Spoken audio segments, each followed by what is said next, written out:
Hello dear students, welcome to Ujjwal academy.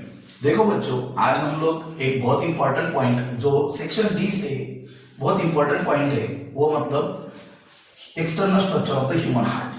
Basically आज हम लोग एक्सटर्नल स्ट्रक्चर के बारे में बात करेंगे, ठीक है। तो यहाँ पे मैंने एक डायग्राम बनाई है एक्सटर्नल स्ट्रक्चर ऑफ हार्ट की, ठीक है। सो देखिए, एक्सटर्नली ह्यूमन हार्ट जो है वो 4 चेंबर का होता है। It consist of 2 atrium and 2 ventricles. जैसे कि आपको यहाँ आप देख पा रहे होंगे, यहाँ पर हमारे पास 2 एट्रियम है, right atrium, left atrium, right ventricle, left ventricle, ठीक है। So externally the human heart is 4 chamber. It consist of 2 atrium and 2 ventricle. Atriums are the thick walled, superior and blood receiving chamber. ये जो atriums है बच्चों, इनका काम है ये ब्लड को रिसीव करते हैं। And the ventricles are the thin walled and the blood distributing chamber as well as inferior in a position, ठीक है। तो देखना, एक्सटर्नली ह्यूमन हार्ट 4 चेंबर का होता है। Human heart is 4 chamber. इसमें 2 एट्रियम होते हैं, ठीक है, 2 atriums and 2 ventricles. So 2 atrium जो है वो ब्लड रिसीविंग चेंबर है और वेंट्रिकल जो है बच्चों वो ब्लड डिस्ट्रीब्यूटिंग चेंबर है, ठीक है। अब in between 2 atriums and this 2 ventricles, atrium और वेंट्रिकल के बीच में से एक ट्रांसवर्स ग्रूव निकलती है। इसे थोड़ा मैं थिक कर देता हूं।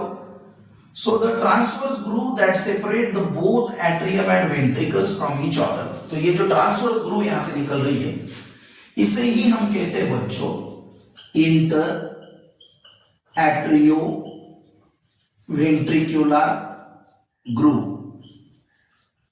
Inter atrio ventricular groove. इसको आप याद कैसे कर लो, कभी भी कोई भी ग्रुप अगर दोनों के बीच में से, 2 कोई चीजों के बीच में से जा रही है, जैसे कि यहाँ पे एट्रियम और वेंट्रिकल है, तो इसमें से जो जा रही है तो उसे वर्ड लगाएंगे हम इंटर। तो पहला चेंबर कौन सा है, एट्रियम, तो वर्ड बन गया एट्रियो, और दूसरा वेंट्रिकल्स, तो ये वर्ड बन गया वेंट्रिकुलर। तो टोटल क्या बन गया, इंटर एट्रियो वेंट्रिकुलर ग्रुप। या तो हम बच्चों इसे ऐसे भी नाम देते हैं, दैट इज कोरोनरी सल्कस। क्या कहते हैं हम इसे, कोरोनरी सल्कस। तो ये चीज ध्यान में रखना, एक्सटर्नली ह्यूमन हार्ट 4 चेंबर का होता है। It consist of 2 atrium and the 2 ventricles. Atrium are blood receiving chamber and ventricles are blood distributing chambers. Atrium are superior in position. Ventriculars are inferior in position. Then both atriums and the ventricles are separated by transverse groove, and that groove is called as a interatrioventricular groove, or it is also called as a coronary sulcus. ठीक है, एक यहां से point पकड़ लो बच्चों, coronary sulcus से। From the coronary sulcus, the arteries that are arises. Coronary sulcus से जो आर्टरी निकलती है, it is called coronary artery. It is called coronary artery, जो हमारे हार्ट को प्योर ब्लड सप्लाई करती है। And the veins that are arise from the coronary sulcus, और जो कि veins निकलती है, that arise from the coronary sulcus are called coronary veins. इसे हम क्या कहते हैं बच्चों, coronary veins। तो देखिए, आपको पहला पॉइंट कोरोनरी सल्कस का लिखना है, और वहीं से आपको लिखना है कि कोरोनरी आर्टरी और coronary vein. The artery that are arise from the coronary sulcus, it is called coronary artery, and the veins that are arise from the coronary sulcus is called coronary veins. Okay, अब ये coronary veins जो है, this coronary veins are unite. ये coronary veins एक position पर जाकर unite होती है इन द मायोकार्डियम। किसमें, मायोकार्डियम में। And that position is called as a coronary sinus. उसे हम क्या कहते हैं बच्चों, coronary sinus। ये चीज ध्यान में रखना, coronary sinus actual myocardium region में है, and which is internally open in right atrium, जो अंदर से कहाँ ओपन अप हो रहा है, राइट एट्रियम में ओपन अप हो रहा है। ओके, पॉइंट समझ में आया आपको, ठीक है ना। देखो, अब यहां पे एक पॉइंट हम और एक पकड़ेंगे, दैट इज एट्रियम का। Remember, right atrium is always larger in position और larger and as compare to left atrium. Right atrium हमेशा लार्जर होता है, लेफ्ट एट्रियम उसके कंपेयर में छोटा होता है, but left ventricle is thicker than right ventricle. फिर से एक बार ध्यान में रखना, right atrium is larger than left atrium, but left ventricle is thicker than right ventricle. Okay, point clear हो गया? ठीक है, तो देखो क्या बताया मैंने आपको अब तक। एक्सटर्नली ह्यूमन हार्ट 4 चेंबर का होता है, 2 एट्रियम है, 2 वेंट्रिकल है। दोनों एट्रियम और वेंट्रिकल को सेपरेट करने वाली ग्रूव जा रही है, उसे हमने क्या नाम दिया बच्चों? इंटर एट्रियो वेंट्रिकुलर ग्रूव, या हम उसे कहते हैं कोरोनरी सर्कस। उस कोरोनरी सर्कस से जो आर्टरी निकलती है उसे हमने नाम दिया कोरोनरी आर्टरी, और जो वेन निकल रही है उसे हमने नाम दिया कोरोनरी वेन्स। और ये कोरोनरी वेन्स एक पर्टिकुलर पॉइंट पर जाकर यूनाइट हुई है, उस पॉइंट को हमने नाम दिया कोरोनरी साइनस। और ये कोरोनरी साइनस किसमें ओपन अप हो रहा है internally? That is right atrium. Okay, उसके बाद मैंने आपको एक पॉइंट बताया कि in between right atrium and so right atrium is larger than left atrium while left ventricle is thicker than right ventricle. Okay, यहां तक के बात आपको समझ में आई? Okay, now remember in between right atrium and left atrium there is a vertical groove. ठीक है, right atrium और लेफ्ट एट्रियम के बीच में भी एक वर्टिकल ग्रूव हमें दिखाई दे रही है। अब इसे हम कैसे नाम देंगे? दोनों के बीच में तो नाम बनाएंगे इंटर, और दोनों ही एट्रियम है तो इसे नाम देंगे इंटर एट्रियो वेंट्रिकुलर ग्रूव। ठीक है, इंटर एट्रियो वेंट्रिकुलर ग्रूव। ठीक है, और यही एक छोटा सा डिप्रेशन हमें नजर आता है बच्चों। ठीक है, यहीं पे एक छोटा सा डिप्रेशन आपको नजर आता है जो इस व्हाइट कलर से आपको यहाँ पे दिखेगा।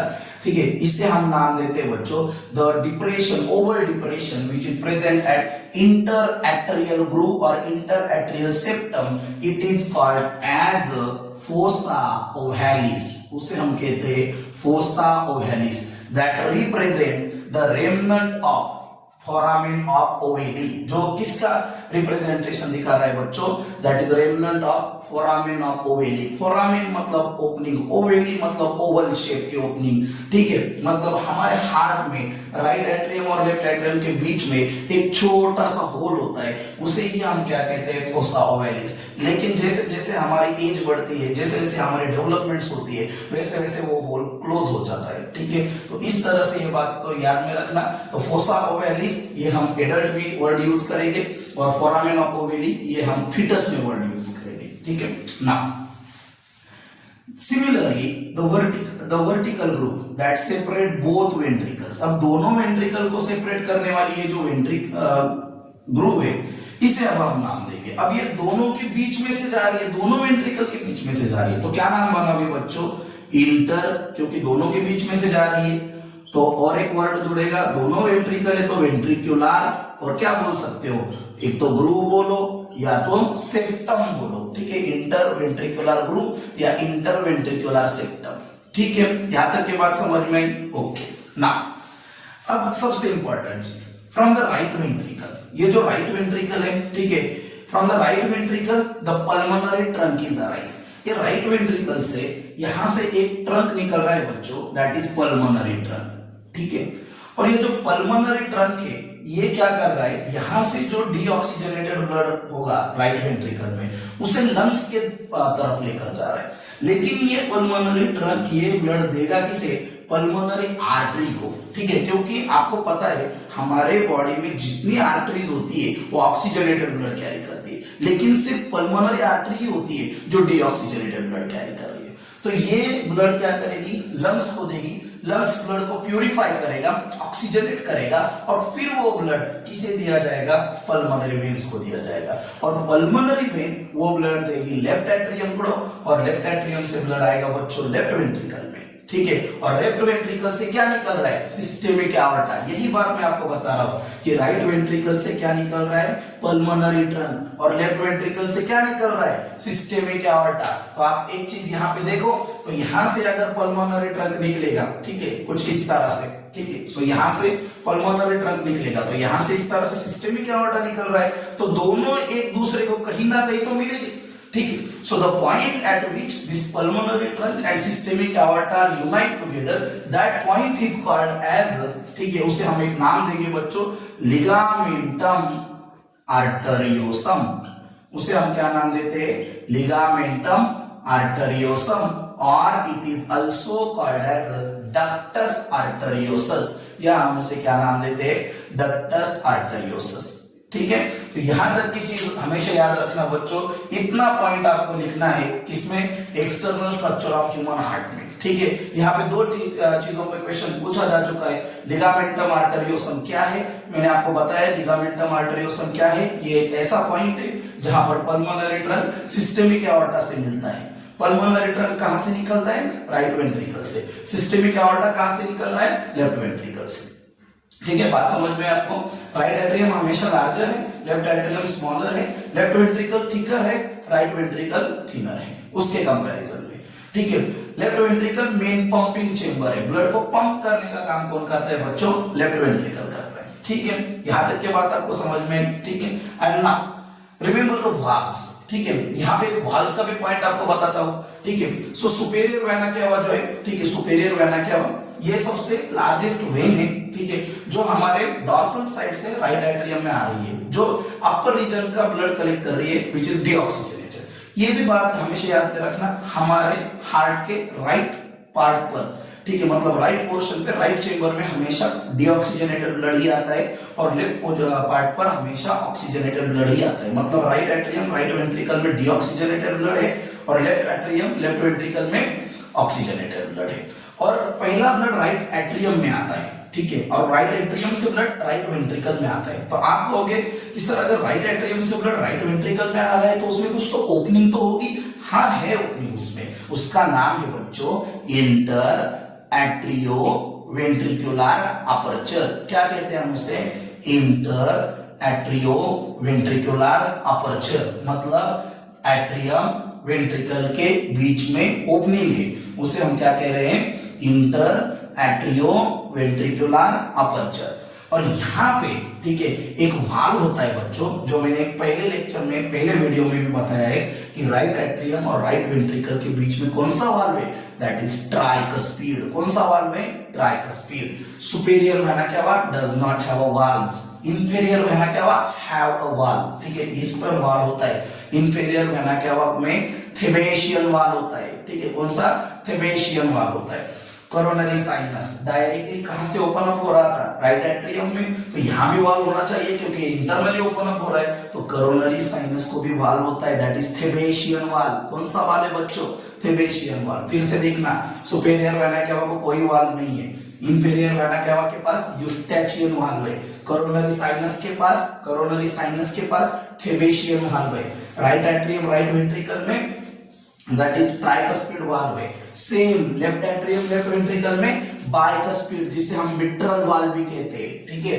और ये जो जगह है दैट इज पल्मोनरी ट्रंक और systemic aorta, it is guarded by the semilunar valve, ठीक है। मैंने पोजीशन आपको वाल्व की बता दी, मैंने आपको कौन से लोकेशंस पे क्या वाल्व है वो बताए, हर चीज का मैंने आपको फंक्शन बताया, ठीक है। आप इसे एक बार लर्न कर लेना, ठीक है। ये क्वेश्चन आपको आराम से डी सेक्शन में पूछा जाएगा, ठीक है, and you right the best answer. Okay, thank you.